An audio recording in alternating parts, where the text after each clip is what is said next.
ప్రయాణమైన ఒక్క అడుగుతో మొదలవ్వాల్సిందే. బీజేపీ ప్రస్థానం చూస్తే ఇదే అర్థమవుతుంది ఎవరికైనా.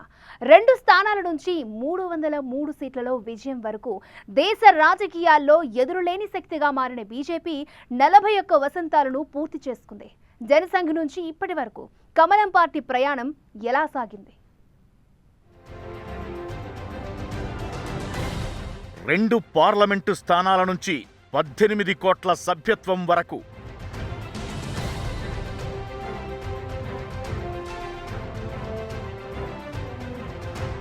41 ఏళ్ల బీజేపీ ప్రస్థానంలో ఎన్నో మలుపులు.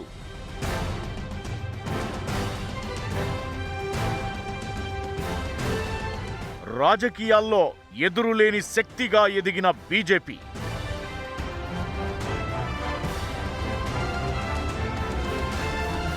బురదలో పుట్టిన కమలం అంటూ ప్రత్యర్థులు ఈసడించుకున్నారు. అంత సీన్ లేదులే అని కొట్టిపారేశారు. కాలం గిర్రున తిరిగింది. కమలం పార్టీ బలమేంటో తెలిసింది. కామెంట్ చేసిన నాయకులే ఇప్పుడు కమలం పార్టీలో చేరేందుకు ప్రయత్నాలు చేస్తున్నారంటే ఇది చాలదా? విజయం రేంజెంటో చెప్పడానికి 1980 ఏప్రిల్ 6వ తేదీన ఆవిర్భవించిన బీజేపీ 41 ఏళ్లు పూర్తి చేసుకుంది. రాజకీయాలనే బురదలో స్వచ్ఛమైన కమలంగా ఆవిర్భవించిన పార్టీ అని తీటుగా బదులిచ్చారు బీజేపీ నేతలు. జాతీయవాద రాజకీయ పార్టీగా హిందుత్వ ముద్రతో ముందుకు వచ్చిన బీజేపీ ప్రస్థానం అంత ఈజీగా ఏమీ సాగలేదు. ఎన్నో ఆటుపోట్లు, మరెన్నో మలుపులు. చివరకు దేశంలోనే ఎదురులేని శక్తిగా ఎదిగింది కమలం పార్టీ.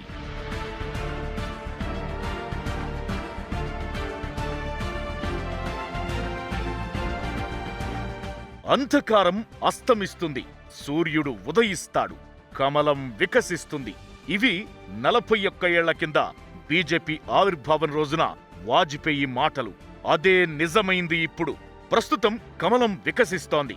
2 పార్లమెంటు స్థానాల్లో మాత్రమే విజయం సాధించిన బీజేపీ 2 సార్లు అధికారంలోకి వచ్చేంతలా ఎదిగింది.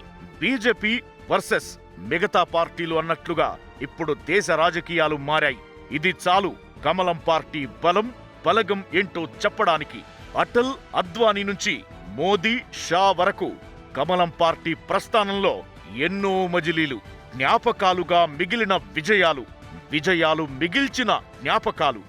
ఓవరాల్ గా బీజేపీ ప్రయాణం రాజకీయాల్లో ఎన్నో కొత్త పాఠాలు నేర్పించింది.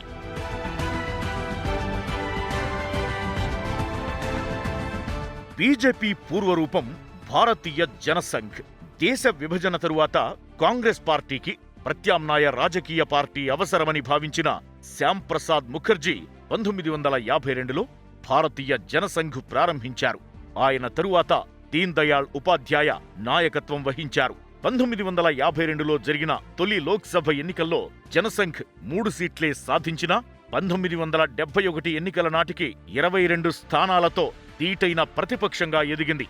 అప్పటి ప్రధాని ఇందిరాగాంధీ ఎమర్జెన్సీ విధించిన తరువాత ప్రతిపక్షాలన్నీ ఒకటి కావాలన్న లోక్ నాయక్ జయప్రకాష్ నారాయణ్ పిలుపుతో జనతా పార్టీలో జనసంఘ్ విలీనమైంది. ఆ తరువాత 1977లో జరిగిన లోక్సభ ఎన్నికల్లో ఘన విజయం సాధించి అధికారంలోకొచ్చింది జనతా ప్రభుత్వం. అయితే అంతర్గత కుమ్ములాటలతో ప్రభుత్వం ఎక్కువ కాలం నిలవలేదు. దీంతో జనసంఘ్ నేతలు జనతా నుంచి వీడి 1980 ఏప్రిల్ 6న భారతీయ జనతా పార్టీని ఏర్పాటు చేశారు.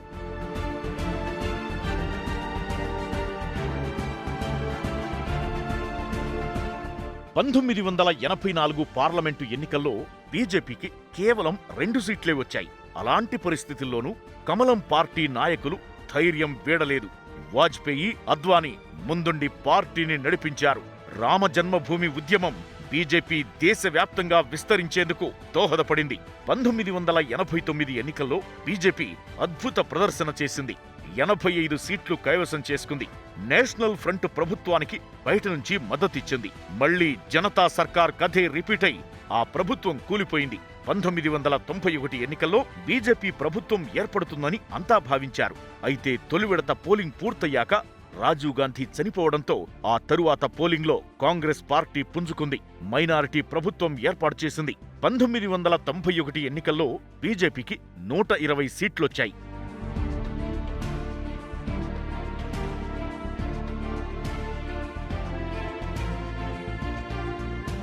1996లో లోక్సభ ఎన్నికల్లో అత్యధిక సీట్లు సాధించినా మ్యాజిక్ ఫిగర్ అందుకోలేకపోయింది బీజేపీ.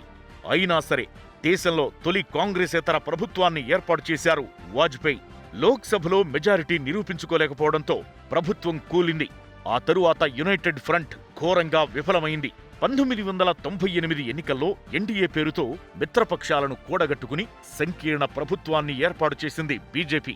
అయితే అన్నాడీఎంకే అర్ధాంతరంగా మద్దతు ఉపసంహరించడంతో ప్రభుత్వం ఒక్క ఓటుతో పడిపోయింది. 1999 ఎన్నికల్లో మళ్లీ ఎన్డీఏ సర్కార్ ఏర్పడింది. వాజ్పేయి నేతృత్వంలో 5 ఏళ్లు విజయవంతంగా సాగిన ఎన్డీఏ ప్రభుత్వ హయాంలో దేశం సంస్కరణల పథంలో పలు విజయాలు సాధించింది. అయితే మితిమీరిన అంచనాల కారణంగా 2004 ఎన్నికల్లో ఓటమి పాలైంది. ఆ తరువాత 10 ఏళ్లు ప్రతిపక్షంలోనే కూర్చోవాల్సి వచ్చింది.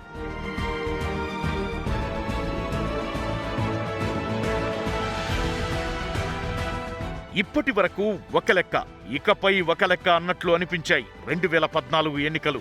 వార్ వన్ సైడ్ అయింది. కమలం పార్టీ జోరు ముందు కాంగ్రెస్ కనీస పోటీ ఇవ్వలేకపోయింది. అవలీలకు అర్థం చెప్పేలా అద్భుత విజయం సాధించి 2014 ఎన్నికల్లో ప్రభుత్వం ఏర్పాటు చేసింది. 2019 ఫలితాలు అంతకు మించి అనిపించాయి. 303 స్థానాల్లో విజయం సాధించింది. కూటమిగానే పోటీ చేసినా సింగిల్ గానే మ్యాజిక్ ఫిగర్ దక్కించుకుంది బీజేపీ. ఇలా 41 ఏళ్ల ప్రయాణంలో ఎన్నో మలుపులు, మరెన్నో మజిలీలు కమలం పార్టీని ఇప్పుడు ఎవరికీ అందనంత ఎత్తులో కూర్చోబెట్టాయి. ఎవరూ అందుకోలేని స్థాయిలో ఉంది బీజేపీ ఇప్పుడు. మోదీ చరిష్మా, హిందుత్వ అజెండా కమలం పార్టీని హైట్స్లో కూర్చోబెడుతోంది. బీజేపీ వరుస విజయాల సీక్రెట్ ఇదేనా? ఇంతకు మించిన కారణాలు ఇంకేమైనా ఉన్నాయా? బీజేపీ అద్భుత విజయాల వెనుక రహస్యం ఏంటి? కమలం పార్టీని తిరుగులేని శక్తిగా మార్చింది ఎవరు? भारतीय जनता पार्टी के लिए हमेशा ये मंत्र रहा है कि व्यक्ति से बड़ा दल और दल से बड़ा देश. ఇలాంటి నిర్ణయాలే బీజేపీని మరింత బలంగా మారుస్తున్నాయి.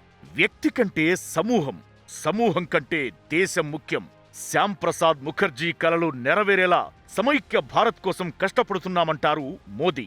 జాతీయవాద పార్టీగా హిందుత్వ ఎజెండాతోనే ముందుకెళుతోంది కాషాయం పార్టీ. 80% హిందువులను ఏకం చేయడమే లక్ష్యంగా పనిచేస్తూ రాజకీయాల్లో దూసుకెళుతోంది. అయితే 2 స్థానాల్లో విజయం సాధించడం నుంచి ఇప్పుడు దేశ రాజకీయాలను శాసించే స్థాయి వరకు బీజేపీ జర్నీ అంత ఈజీగా సాగలేదు. ఇతర రాజకీయ పార్టీలానే కష్టాలను చవిచూసింది.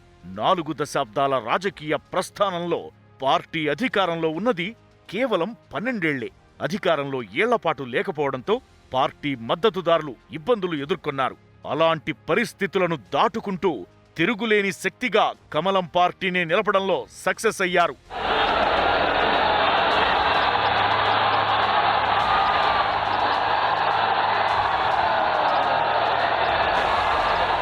హిందుత్వ ఎజెండా పార్టీని విజయ తీరాలకు చేరుస్తోంది ప్రతిసారి.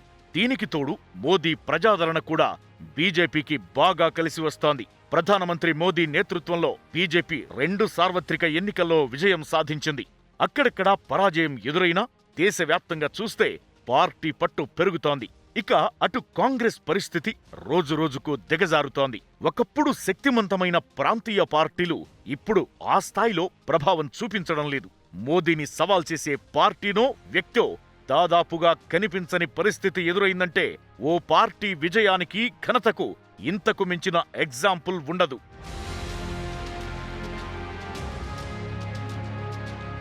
పంతొమ్మిది 1984లో రాజీవ్ గాంధీ ప్రభుత్వం సంపూర్ణ ఆధిక్యం సాధించిన తరువాత ఆ ఘనత సాధించిన తొలి పార్టీ బీజేపీయే. ఇందిరాగాంధీ తరువాత దేశవ్యాప్తంగా అదే స్థాయిలో ప్రజాదరణ కలిగిన నాయకుడు మోదీనే.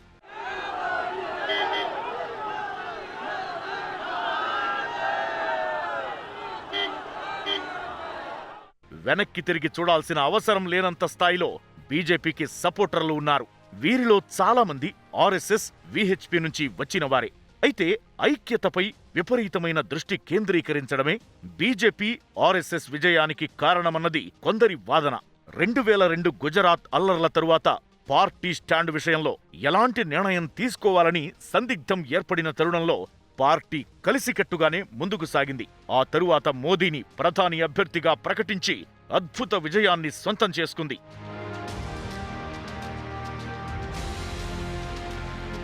ఇప్పుడు 5 రాష్ట్రాల్లో ఎన్నికలు జరుగుతున్నాయి. సౌత్ మినహా మిగతా అన్ని చోట్ల బీజేపీ వర్సెస్ మిగతా పార్టీలు అన్నట్లుగా ఫైట్ సాగుతుందంటే పార్టీ దేశవ్యాప్తంగా ఎలాంటి పట్టు సాధించిందో చెప్పొచ్చు.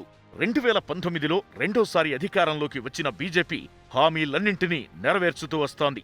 తనదైన నిర్ణయాలతో సరికొత్త చరిత్రకు శ్రీకారం చుడుతోంది. అసాధ్యమనుకున్న ఆర్టికల్ 370 రద్దు నుంచి సీఏఏ వరకు, రైతు చట్టాల నుంచి ట్రిపుల్ తలాక్ రద్దు వరకు సంచలన నిర్ణయాలతో ముందుకెళుతోంది.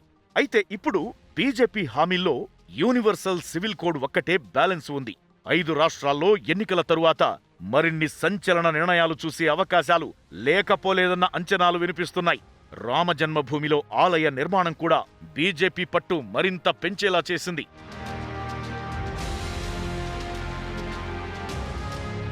ఇప్పుడు కమలం పార్టీ జోరు ముందు ఏ పార్టీ కనీసం పోటీ ఇవ్వలేని పరిస్థితికి చేరుకుంటోంది. బూడిద నుంచి ఫీనిక్స్ పక్షి పుట్టినట్లు ప్రతి సంక్షోభంలోనూ అవకాశాన్ని వెదుక్కుని సత్తా చాటడం కమలం పార్టీకి అలవాటుగా మారింది. దీంతో ఇప్పుడు హిందువులను ఏకం చేస్తూనే దేశం మొత్తం పార్టీని విస్తరించాలని కమలనాథులు స్కెచ్లు వేస్తూ వైడ్ యాంగిల్. దక్షిణాదిలో సత్తా చాటాలని బీజేపీ ఎప్పటినుంచో ప్రయత్నాలు చేస్తోంది. పొత్తులు ఎత్తులకు సిద్ధమంటోంది. తమిళనాడు ఎన్నికల తర్వాత బీజేపీ వ్యూహాలు ఎలా ఉండబోతున్నాయి? తెలుగు రాష్ట్రాల్లో కమలం వికాసం చూడబోతున్నామా? దక్షిణాదిపై ఎప్పటినుంచో కమలం పార్టీ కన్ను బాగా వేసేందుకు వ్యూహాలు సిద్ధం చేసిన బీజేపీ దేశమంతా పార్టీని విస్తరించాలన్న లక్ష్యంతో బీజేపీ పనిచేస్తోంది.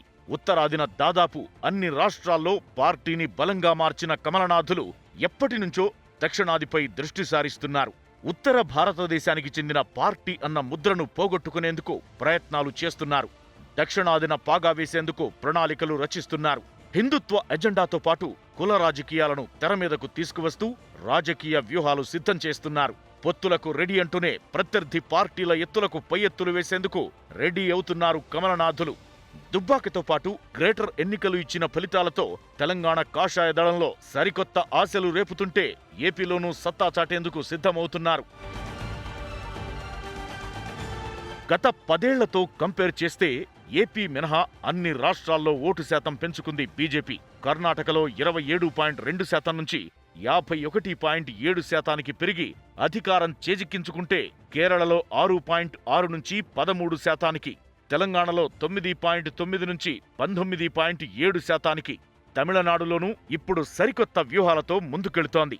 దీంతో రానున్న 10 ఏళ్లు ఎలా ఉండబోతుందన్న ఆసక్తి కనిపిస్తోంది. ఇక తెలంగాణలో గత పార్లమెంటు ఎన్నికల్లో 4 స్థానాల్లో గెలిచి అద్భుత విజయాన్ని ఖాతాలో వేసుకుంది.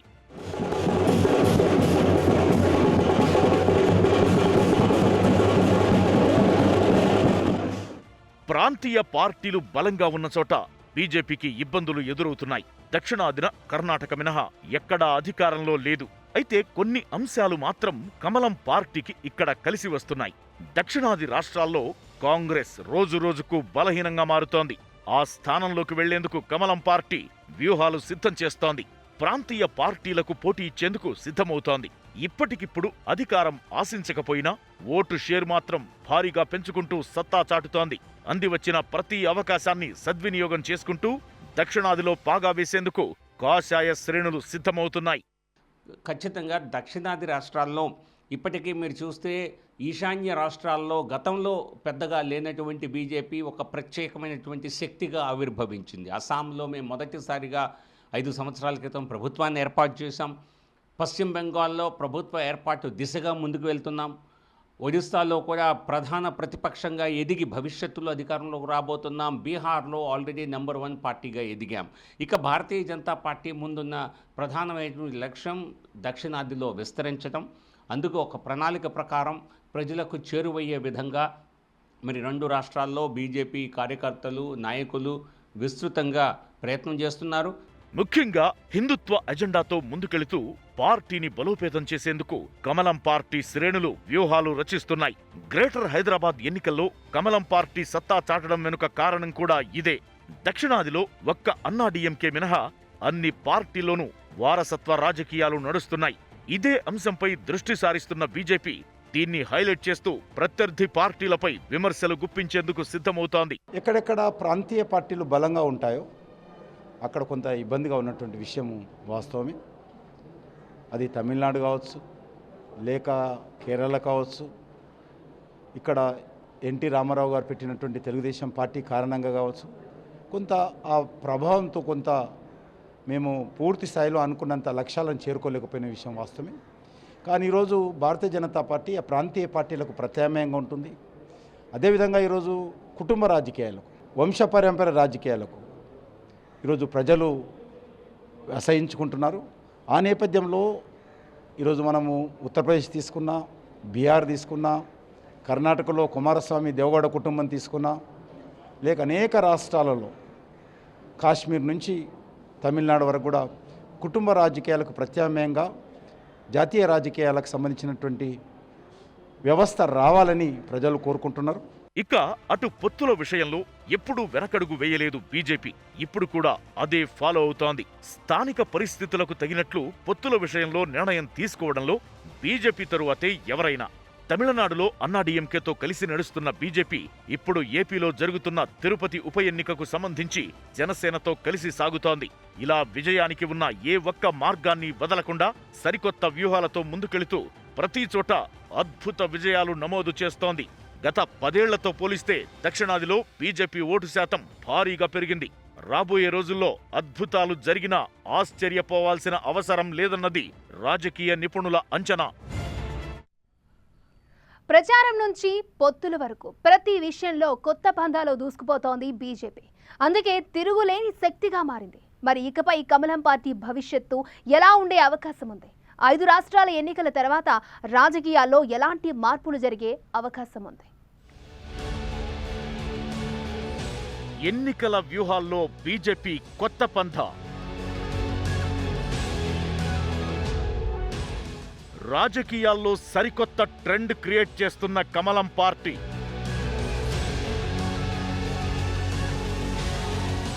టార్గెట్ ఫిక్స్ అయితే సాధించే వరకు కనీసం విశ్రాంతి తీసుకోని టైప్ కమలనాథులు.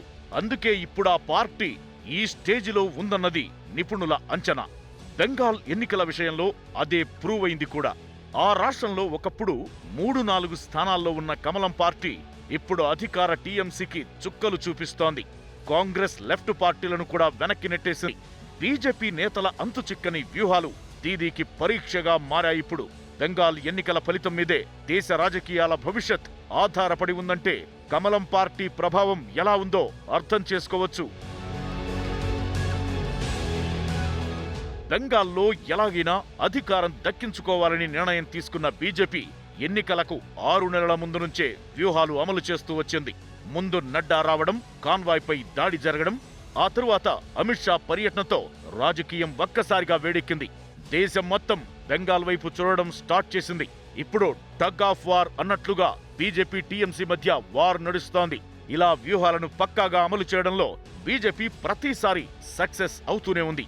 అదే ఇప్పుడు ఆ పార్టీని ఈ స్థాయిలో ఉండేలా చేసింది. ఇక అటు ఎప్పటికప్పుడు కొత్త నాయకత్వాన్ని తయారు చేస్తుండడం ఆ పార్టీకి బాగా కలిసి వస్తోంది. ఎన్నిక ఏదైనా ఎక్కడైనా కీలక నేతలంతా వాలిపోతుంటారు. అక్కడ జనాల్లోకి పార్టీని తీసుకెళ్లేందుకు ప్రయత్నాలు చేస్తుంటారు.